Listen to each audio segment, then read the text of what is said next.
Nah, ini teori-teori kembangan ilmu sosial ya. Ibnu Khaldun, Niccolo Machiavelli, sekularisme yang menuntun manusia menempatkan agama hanya pada individu. Dia mengharamkan agama ikut dalam mengatur kehidupan negara. Sekularisme juga mengajarkan bahwa manusia bebas mengatur hidupnya sendiri. Nah, jadi memang dalam paham ini urusan negara tidak dimasukkan dalam urusan agama ya. Kemudian ada Auguste Comte, ini juga ahli hukum sebenarnya ya. Walaupun dia dalam teori sosial, tapi banyak sekali teori-teorinya diambil dalam perkembangan ilmu hukum. Menyebut di sini ada hukum, ada 3 tahap, bahwa sejarah umat manusia baik secara individu maupun kolektif berkembang. Pertama ada tahap teologi ya, ini ketuhanan. Kemudian ada tahap metafisik abstrak, ideologi nih ya. Ideologi ini gagasan, tahap gagasan. Kemudian juga ada tahap ilmu. Nah, tahap ilmu ini mulai banyak sekali penerapan-penerapan. Ada juga tahap positivisme seperti yang dipakai dalam hukum saat ini ya. Sesuatu yang nyata, pasti, jelas, bermanfaat, serta lawan dari tahap negatif. Artinya ini yang sudah jelas ya positif ini ya.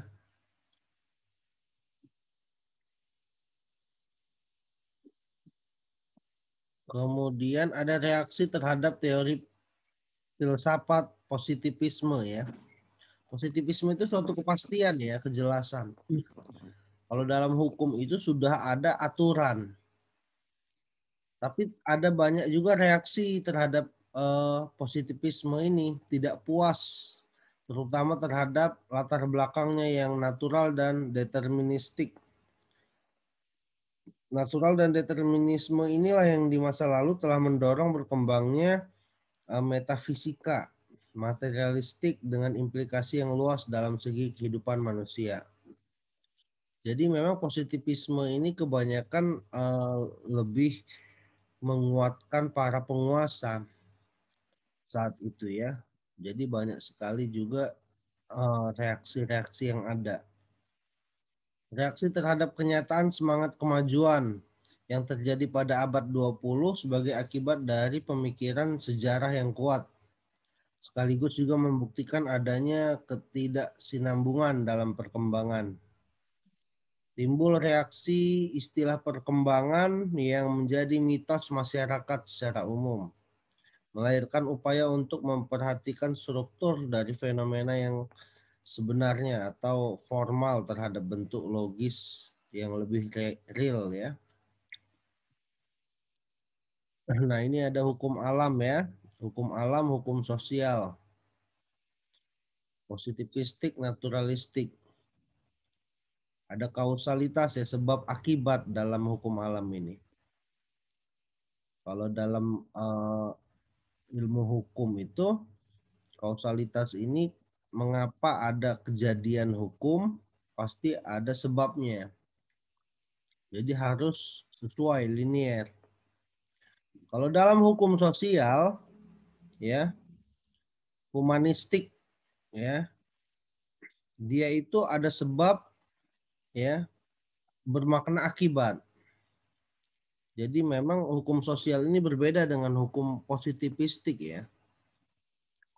Positivistik ini langsung kalau ada sebab dia langsung menghukum. Akibatnya ya pasti dihukum.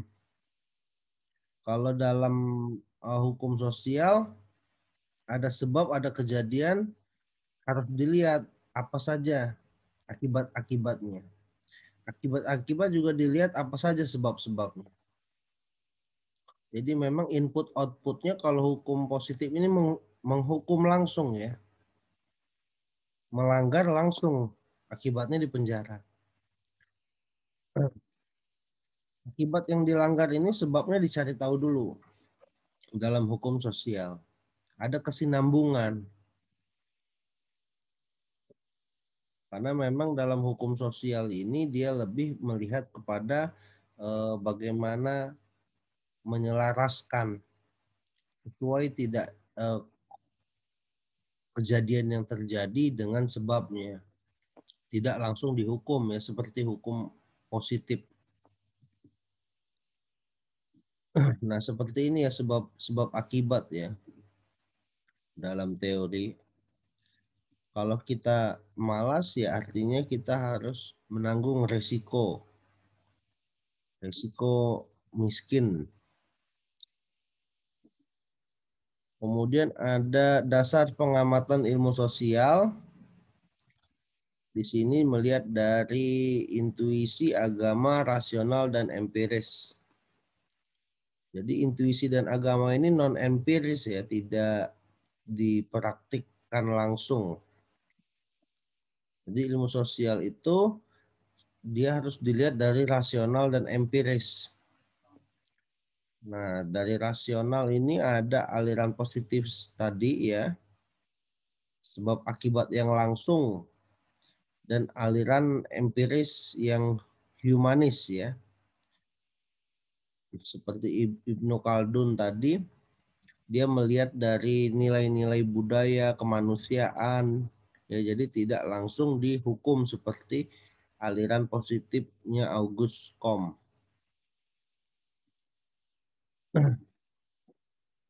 Nah, ini non empiris. Kalau institusi dan agama ini non empiris, jadi dia tidak melihat sebab akibat, tidak dipraktikkan langsung ya. Intuisi dan agama ini ya dia terjadi untuk dirinya sendiri, akibatnya juga untuk dirinya sendiri. Sifat moral pribadi seseorang ini. Agama melarang.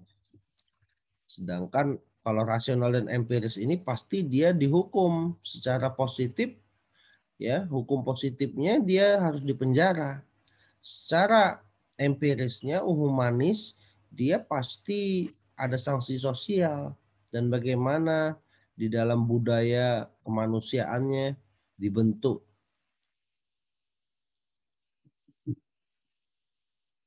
Nah, dunia empiris ya, dunia empiris ini dunia praktik nyata langsung ya, di mana bisa dilakukan pengamatan baik dengan indera atau peralatan yang dibuat. Jadi dalam teori sosial itu mengenal juga pengamatan langsung ya, observasi disebutnya.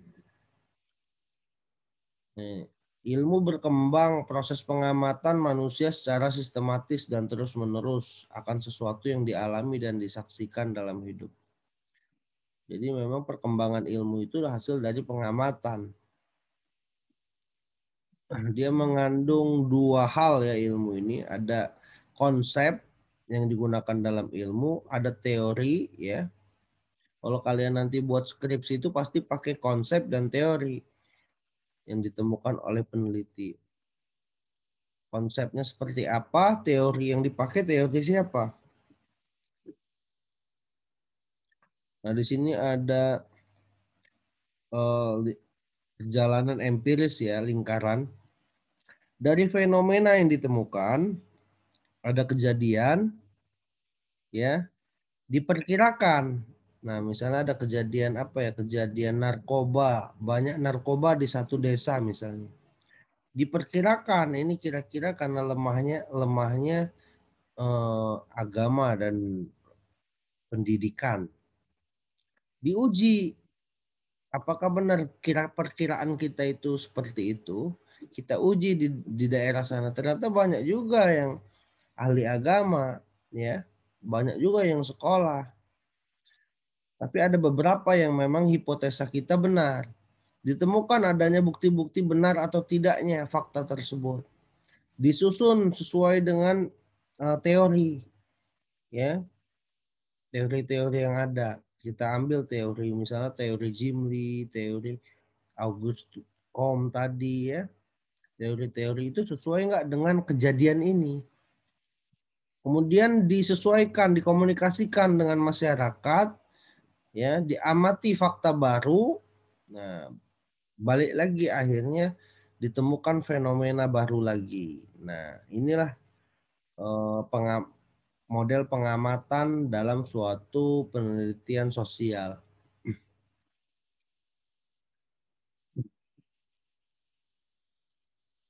Nah, perkembangan sains juga ditentukan oleh tiga objek ya. Bisa dilihat dari benda mati ya, seperti barang ya, makhluk hidup ya, individu dan kelompok masyarakat. Jika objeknya benda mati itu dilihat kaidahnya. Kalau dia makhluk hidup, dia sebenarnya lebih sulit ditemukan kaidah objek yang dilihat, yang diamati ya.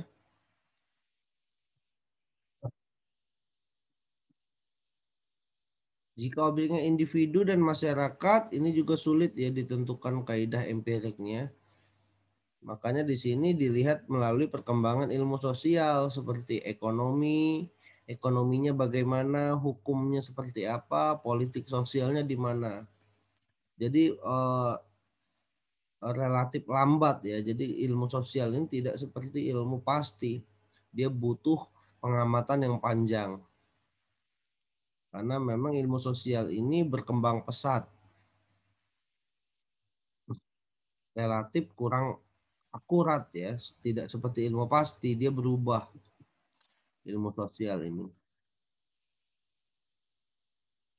Ini ada kemajuan dunia barat, dilihat dari tiga hal, kerja manusianya, ya, yang profesional atau amatir, teknologi yang dia miliki, dana dan alatnya cukup. Nah ini ya, kalau di dunia barat hal itu sangat mendukung suatu pengamatan dalam penelitian sosial.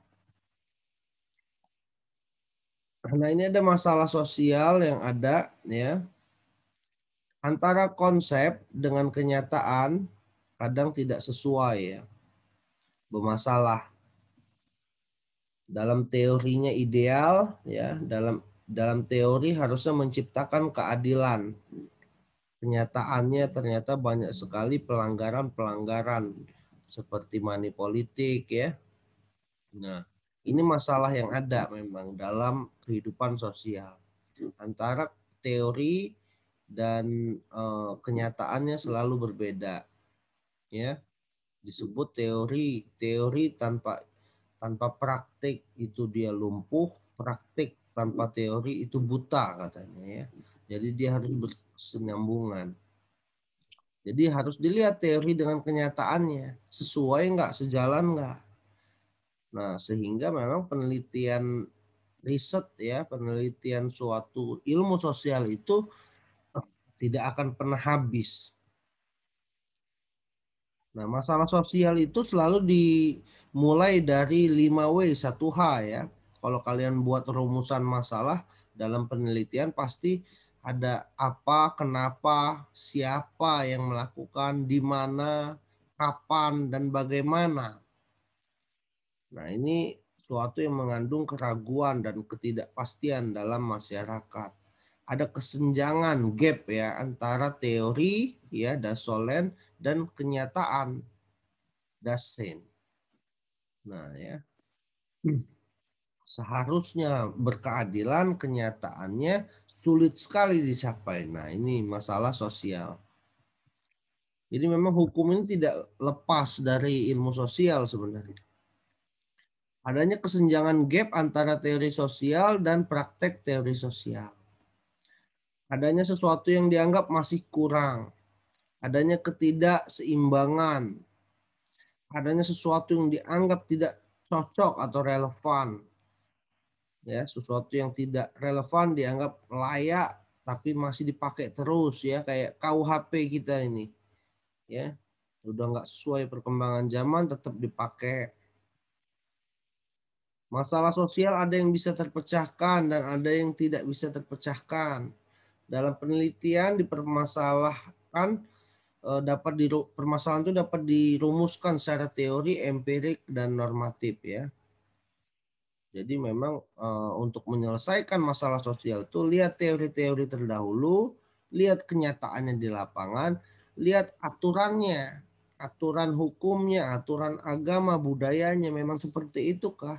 Maka dari tiga ini kita akan menemukan suatu penyelesaian ya, kesimpulan.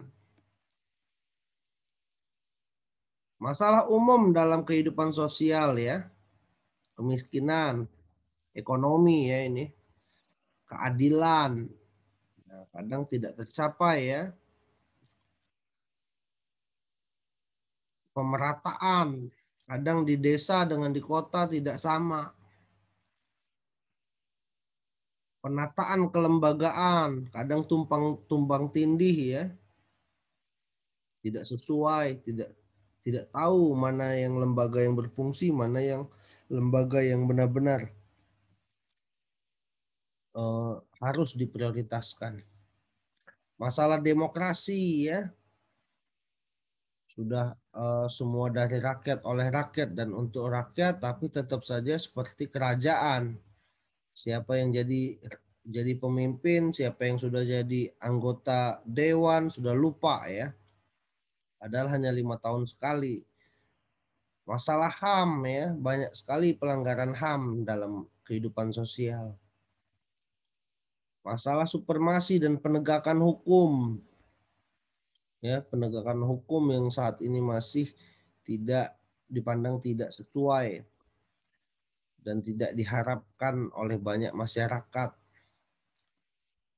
Banyak orang menyelesaikan masalah di luar pengadilan, di luar institusi kepolisian ya, karena dipandang penegakan hukum masih tidak baik.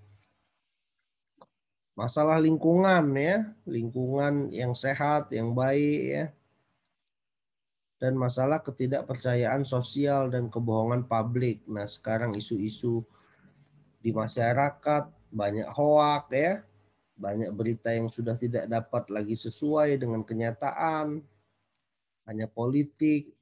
Nah, ini masalah-masalah sosial pada umumnya.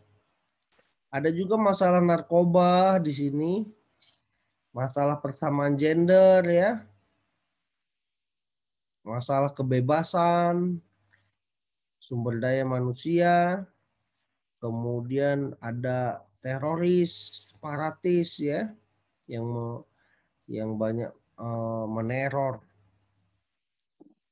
aborsi, prostitusi ya, ini akibat kenakalan ini, pornografi, porno aksi, konflik konflik antar masyarakat ya, suku, agama ya yang selalu saling menghina. Kemudian masalah kebebasan informasi publik, informasi yang kita dapat kadang tidak sesuai ya, tertutup kesannya. Itu yang umum. Sekarang kita bicara masalah sosial yang umum, yang khusus ya. Yang khusus ini seperti tingginya jumlah pengangguran. Nah, ini menjadi masalah ya. Banyak pengangguran di Indonesia itu menjadi masalah khusus sebenarnya. Kesenjangan pembangunan ya, pembangunan di daerah dengan pembangunan di pusat berbeda. Rendahnya SDM pendidikan ya. Banyak sekali yang tidak lulus sarjana aja tidak ya. Hanya tamat SMA, bahkan ada yang tamat SD. Menurunnya kualitas sumber daya alam. Nah, sumber daya alam kita yang banyak ini kualitasnya turun sehingga tidak bisa diekspor ya keluar, dan juga banyak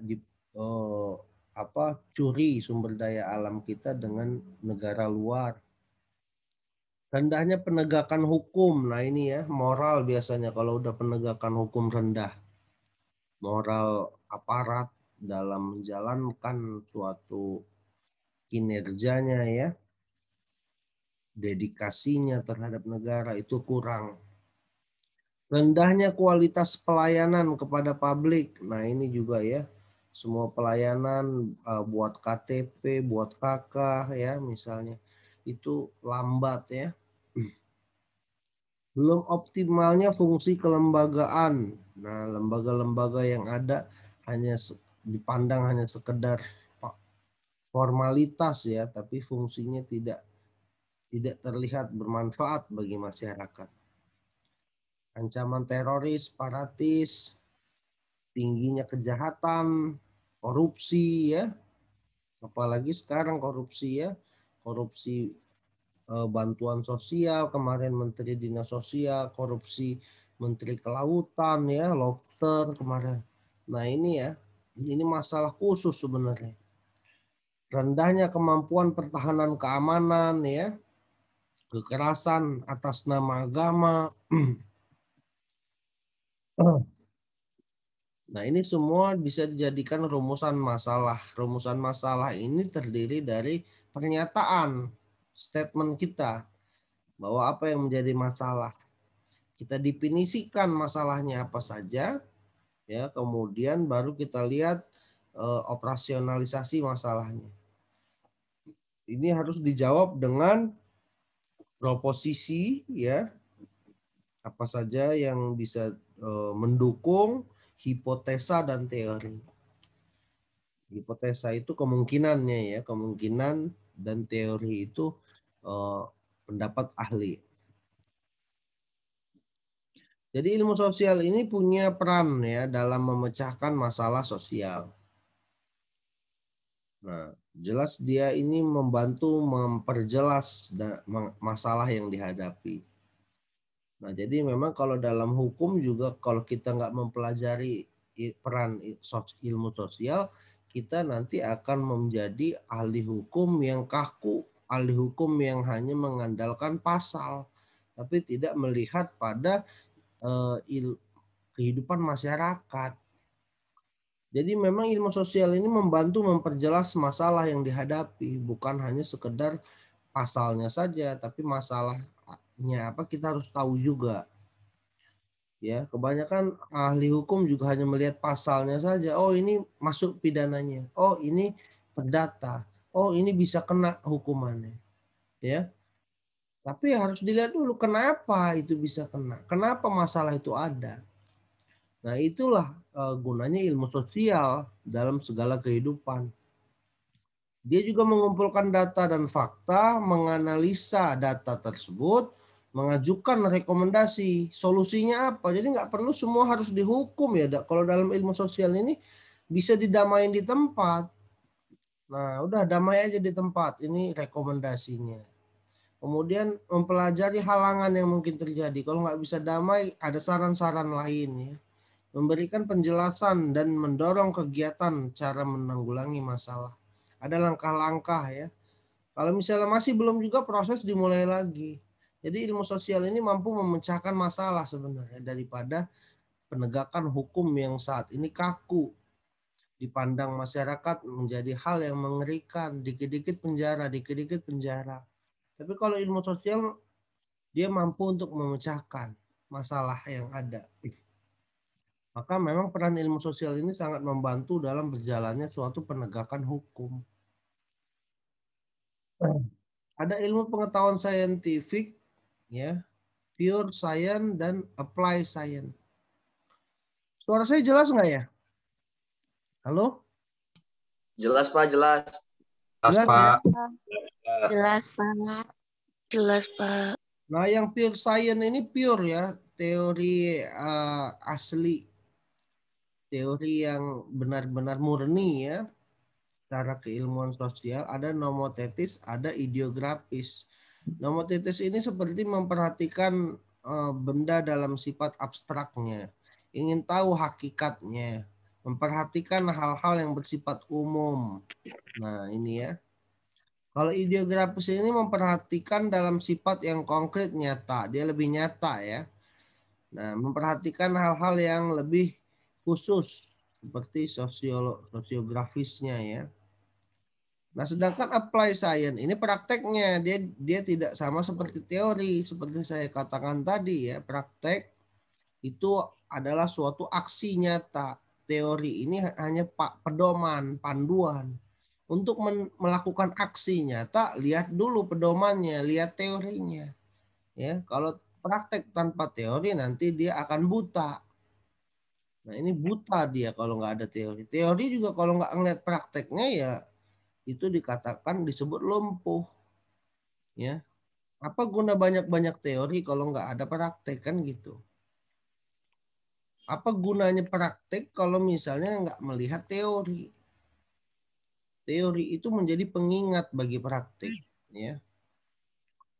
Nah, secara praktek ini bagaimana seorang harus berbuat untuk menyesuaikan diri. Ya, ada etika, ada hukum. Jangan sampai moral kita tidak ada, hukum yang udah dibuat kita langgar. Ya, hukum tidak dipatuhi sampai tidak ingin tahu tentang hukum. Nah, bagaimana seorang harus berbuat untuk mencapai suatu hasil, ya. Nah, ini ada ilmu kedokteran dan pertanian juga dalam praktek. Nah, ini beberapa ilmu sebenarnya yang mempengaruhi individu, masyarakat, dan budaya menurut Surjono Sukamto. Ya, masyarakat dan budaya ini terpengaruh oleh banyak ilmu sosiologi, ya, antropologi, ilmu manusia, ya, politik, ya, ilmu hukum, psikologi, sejarah, kesehatan, ekonomi, ya. Nah, ini semua yang mempengaruhi kehidupan masyarakat, ya. Nah, ini menurut Dadang Supardan,